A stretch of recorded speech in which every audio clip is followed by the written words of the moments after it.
customer kami na taga ibang bansa guys. Kasi guys, merong bata dito na ligaw, naglalaro sa amin dito kanina.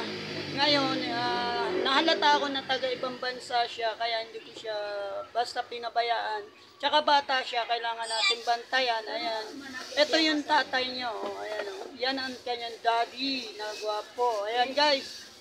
Nanay niya, ayan. Ito po yung binili nila guys, so binalikan nila kasi sinave namin yung anak niya. Yes, ito yung mga binili sa amin, halagang 350, tsaka 65 yung mga tagisa, yung mga laruan. Ito yung auntie ko, ayan, auntie ko yan.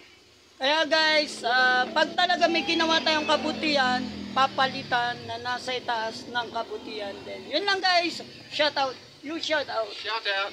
Okay. Basag King. Basag King, Master Basag King, that is the only TikToker